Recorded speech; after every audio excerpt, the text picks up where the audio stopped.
Assalomu alaykum benom guruhim. Men sizlarga shunchaki muxlis emasman.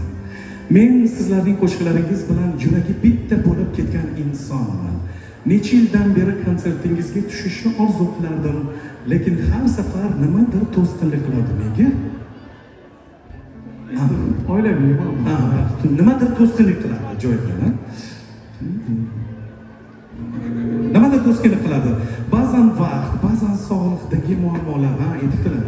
Bir xil payt hayotning o'zi. Bugun esa Alloh nasib qildi. Men nihoyat sizlarni jonli ko'rib oldim. Deb yozdim.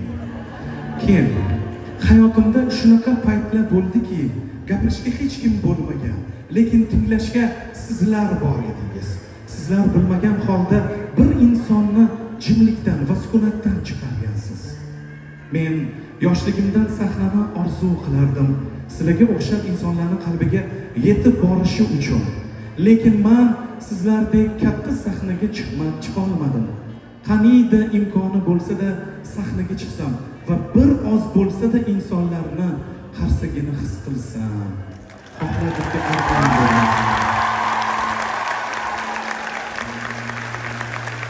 qo'riqlash xizmati xodimi. Bu yerga darhol ustunchilingizni olib keling. Marhamat. Keling, Mahfuzaxon. Davomini o'qiyman.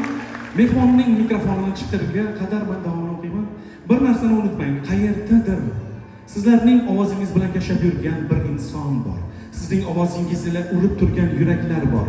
Ijodingiz hech qachon to'xtamasligini, qalb torlarini chertuvchi sevgi tuyg'usini qalblariga yetib borishiga sababchi bo'layotgan qo'shiqlaringiz bundan-da ko'p bo'lishini tilayman. Ijozat bersangiz, qalbimning tub-tubini egallagan orzugim amalga oshishiga sizlar sababchi bo'lsangiz va men sahna muxlislari olqishini his qilsam va bugungi kunim butun umrga unutilmas bo'lib qolishini xohlardim. Nima deysizlar?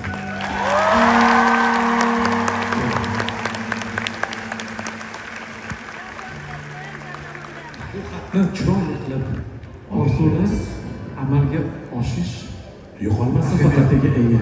Men uni qarib qolgan Orzu hech qachon orzuligicha qolmaydi. Orzu qildingizmi? Demak, u albatta bo'ladi. Qaysi taronani kuylamoqchisiz? Mahfuzaxon. Tarona emas, aziyatga qo'yildi. Bemalol keling o'rtada. Chiroqlarni yoqamiz. Sahnada Mahfuza desak bo'ladimi?